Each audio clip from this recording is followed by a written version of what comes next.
भारत में जो युद्ध कला के श्री कृष्ण से लेके बोधि धर्मन के बगल से विकसित करल गए रहल वही आज भारत के गौरव बन गल बाती। ई भारतीय युद्ध कला के नाम है कलरी पयट्टू। सब कोई के नमस्ते और प्रणाम। ज्ञान विज्ञान कार्यक्रम में आप सब लोगन के शानदार स्वागत बाती। जी हाँ, आज हमने बात करब जा कलरी पयट्टू के बारे में, जेकरा मदर ऑफ मार्शल आर्ट बोलल जाला। माने वो है मार्शल आर्ट की तकनीक है जे बाकी के सब मार्शल आर्ट इसी से जन्म ले ली बाती।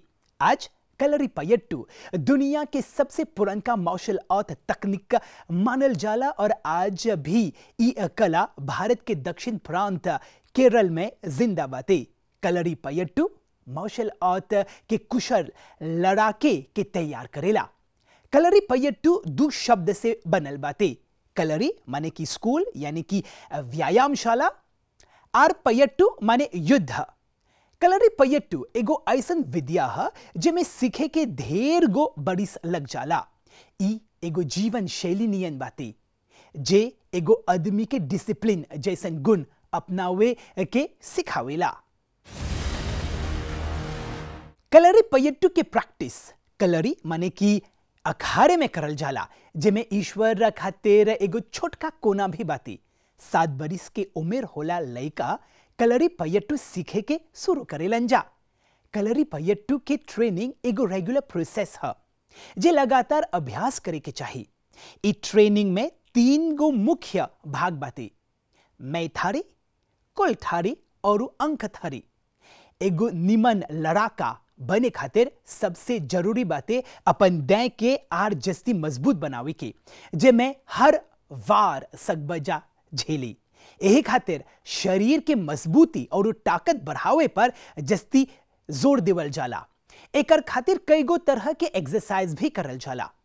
कुलथारी में हथियार के प्रयोग कर के विद्या सिखावल जाला। ट्रेनिंग करी बखत हथियार देवे के बजाय लकड़ी देवल जाला, जेमे कोई के घाव नहीं लगी। बकिर अंकथारी के स्तर पर आते एगो व्यक्ति के असली हथियार चलावे के ट्रेनिंग देवल जाला। कलरी पयट्टू ई बोलल जाला कि ई दुनिया के सबसे पुरनका मार्शल आर्ट हवन, जेकर जन्म भारत के दक्षिण प्रांत केरल में 5000 बरिस पहले हो रहल। ई पुरनका कला से एगो दिलचस्प कहानी जुड़ल बाती। पुरनका लोक कथा के अनुसार जब विष्णु के छठे अवतार परशुराम अपन कुल्हाड़ी के अरब सागर में फेंकलन तो उ जगह रहल केरल। अब केरल धरती के रक्षा करे खातिर उ 21 शिष्य के कलरी पयट्टू के ट्रेनिंग दिलन। कलरी पयट्टू कला के स्थापित करे खातिर 64 माने 64 गुरु के व्यवस्था करलन। कलरी के मतलब है रणभूमि और कलरी पयट्टू वास्तव में एगो पुरनका युद्ध कला हवन, डिजाइन फॉर एशियन बैटलफील्ड। इमें कॉम्बैट और डिफेंस तकनीक बातें, बकिर एकर संगे संगे हथियार, योग और हीलिंग टेक्निक्स के बेमिसाल मिक्सचर भी बाती। यही खातिर एकरा mother of all martial arts बोलल जाला। ई बतावल जाला कि हमनी के देह में 64 वाइटल पॉइंट्स बाती, जेकर मर्म पॉइंट्स भी बोलल जाला। ई मर्म पॉइंट्स में जीवन ऊर्जा शक्ति बसेला। कलरी पयट्टू में हये मर्म पॉइंट्स के ध्यान में रख के अटैक माने कि आक्रमण और डिफेंस माने कि बचाव करे के सिखावल जाला। ई कला में एक्सपर्ट बने के और महारथ हासिल करे खातिर एगो आदमी के 4 पड़ाव के पार करे के चाहिए। पहला है मेय पयट्टू, देह और कपार के जस्ती शक्ति देवे के ट्रेनिंग। दूसर का है कुलठारी पयट्टू, लकड़ी से बनल हथियार से ट्रेनिंग। तीसर का है अंकथारी पयट्टू, धारदार हथियार से ट्रेनिंग। और चौथा है वेरुमकाय माने हाथ से लड़े के कला। हर पड़ाव के पार करे खातिर एगो छात्र के 1 बरिस से जस्ती के समय लगेला। ब्रूस ली के कुंफू युद्ध कला के जन्म कलरी पयट्टू से ही हो रहल। लगभग 5वीं सदी BCE में दक्षिण भारत के कलरी योद्धा बोधि धर्म चीन गल रहल। हौजा चीनी लोगन के ई युद्ध कला सिखैलन और कुंफू के बुनियाद रखलन। कलरी खाली युद्ध कला ने ह बकेर तन मन और मस्तिष्क के तंदुरुस्त और संतुलित माने कि बैलेंस रखे होला एगो निमन कला ह। जब 3 गो स्तर के ट्रेनिंग फिनी हो जाए तब कलरी मर्म के एगो खास ट्रेनिंग बाती जेकर उद्देश्य है इंसान के देह के 107 ऊर्जा बिंदुओं के बारे में जानकारी देवे के और कैसे ओकरा सक्रिय करे के ई सब सिखावल जाला। कहे कि ऊर्जा के प्रवाह में सुधार लावे खातिर ई सब महत्वपूर्ण बिंदु के प्रयोग शरीर में होवेला। ई ट्रेनिंग के दौरान ई बात सुनिश्चित हो जाला कि एगो व्यक्ति कोनो भी परिस्थिति में उ कमजोर नहीं रही। कलरी पयट्टू आज भी केरल में सिखावल जाला। लड़का से वृद्ध ले हर उम्र वर्ग ई मार्शल आर्ट सकी सीखे। कलरी पयट्टू पर करल गल शोध के बाद ई पता चलाल कि पहला हला एकर जिक्र ऋग्वेद में हो रहल, तब एकर बाद अथर्ववेद में। 6ठी शताब्दी में पहले ही महर्षि सुश्रुत भी अपन पुस्तक में मनुष्य के शरीर के 107 पॉइंट्स के उल्लेख करलन। एकर संगे संगे कई गो आयुर्वेदिक बात के भी जिक्र करलन जेकर पढ़ाई मार्शल आर्ट के संगे करल जाला, जैसे कि वर्मा कलाई और मर्म। 9वीं शताब्दी में कलरी पयट्टू के विस्तार मिलेला, काहे कि केरल के युद्ध और ओकर योद्धा जंग में एकर प्रयोग कर ले रहलन।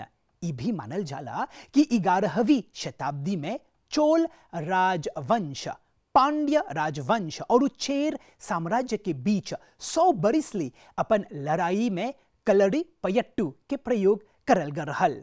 कलरी पयट्टू न खाली एगो युद्ध कला हवन बकेर जीवन के अनुशासन माने डिसिप्लिन से भी जुड़ल बाती। जहां पर कलरी पयट्टू के प्रैक्टिस होवेला ओकर भीतरे में 2 गो महत्वपूर्ण भाग बाती, पूदरा और गुरुदरा। पूदरा के मतलब है एगो ऐसन कोना जहां पर 7 गो स्टेप्स बाती, माने 7 गो देवता के रिफ्लेक्शन माने कि प्रतिबिंब है जे दुनिया के रक्षा करेलन जा।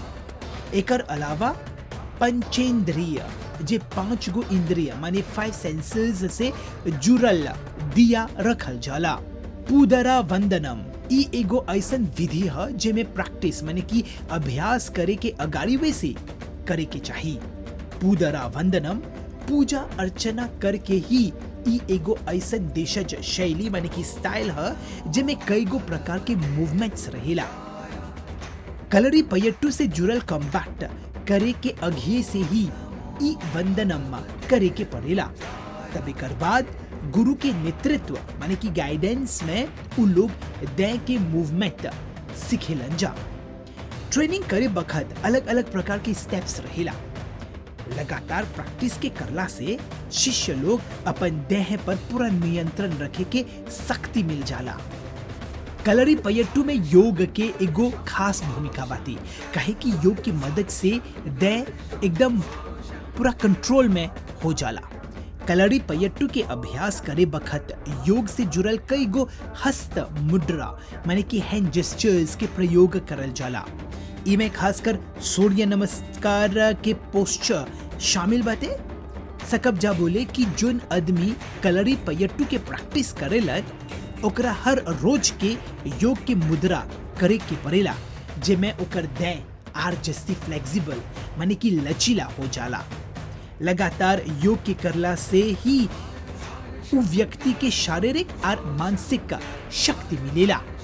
कलरी पयट्टू चिकित्सा भी एगो खास भाग हवन जे आयुर्वेदिक ट्रीटमेंट देवल जाला। माने जोन जोन जना कलरी पयट्टू प्रैक्टिस करेलन जा उ लोग के देह के आर जैसी बढ़ियाई करे खातिर तेल से ओकर देह के मसाज निमन से करल जाला। कपार और गोर के मसाज और पीठ के मसाज करे खातिर गोर के प्रयोग करल जाला। एगो छात्र के देह के मर्म पॉइंट्स भी दबावे के पड़ेला, यही खातिर एगो गुरुवे हाई मसाज करेलन, काहे कि ओकरा मर्म पॉइंट्स के निमन ज्ञान रहेला। विद्युत जामवाल ई एगो ऐसन बॉलीवुड एक्टर ह जे मार्शल आर्ट फाइटर भी हवन। 3 बरिस के उम्र से ही वो कलरी पयट्टू जैसन भारतीय युद्ध कला सिखलन और लगभग 25 देश में सफर करे के बाद वो एगो आधुनिक तरीके से कलरी पयट्टू के प्रचार प्रसार करलन। इमे कलरी चलनम, कलरी सूत्र, कलरी दंड और कलरी चिकित्सा शामिल बाते। एकर संगे संगे टाइगर श्रॉफ जैसन अभिनेता भी मार्शल आर्ट के प्रदर्शन अपन एक्टिंग में प्रदर्शित करलन। अक्षय कुमार त एगो सुपरस्टार बाते, उ भी मार्शल आर्ट माने कलरी पयट्टू जैसन युद्ध कला के नुमाइश करलन अपन कईगो फिल्म में। विद्युत जामवाल ई एगो ऐसन अभिनेता हवन जे अपन एक्शन थ्रिलर में कलरी पयट्टू जैसन मार्शल आर्ट के प्रदर्शन निमन से करेलन। उ बचपन माने कि 3 बरिस के उम्र से ही कलरी पयट्टू के प्रैक्टिस करेलन। भारतीय फिल्म जगत में विद्युत जामवाल एगो ऐसन एक्टर हवन जे कलरी पयट्टू कला के बड़का स्केल में प्रचार प्रसार करलन। विद्युत जामवाल न खाली बॉलीवुड फिल्म में बल्कि हॉलीवुड फिल्म में भी कलरी पयट्टू के ज्ञान हौजा जा करके ओकर प्रचार प्रसार करलन। खासकर जैकी चान जैसन महारथी एक्टर के संगे खास अनुभव शेयर करलन कलरी पयट्टू पर। ते दूसर देने में टाइगर श्रॉफ भी ऐसन अलग अभिनेता हवन जे अपन फिल्म में कलरी पयट्टू के कई गो रूप के डिमॉन्स्ट्रेशन करलन। टाइगर श्रॉफ खुद बोलन कि अपन फिल्म के आर जस्ती सुंदर और एक्शन से भरपूर न बनाए खातिर वो कलरी पयट्टू के अलग अलग रूप सिखलन। तू तो गया। अक्षय कुमार एगो ट्रेन मार्शल आर्ट एक्टर हवन। खासकर कलरी पयट्टू के 7 गो रूप अक्षय कुमार दक्षता हासिल करलन। यही खातिर अक्षय कुमार के देह एकदम लचीला माने कि फ्लेक्सिबल बाते। अक्षय कुमार के एंड्योरेंस माने कि सहन शक्ति बेमिसाल बाते, काहे कि ओकर ज्यादातर एक्शन फिल्म के स्टंट वही करेलन। आज भी कलरी पयट्टू से जुड़ल डिसिप्लिन के अपना के अक्षय कुमार फजरे फजरे मुंबई के जुहू समुद्र तट पर अपन अभ्यास करेलन। और आज के मुख्य समाचार।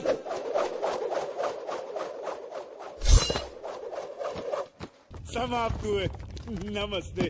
ता आज मार्शल आर्ट और कलरी पयट्टू के बारे में बहुत कुछ सीखे के मौका मिलल बाते।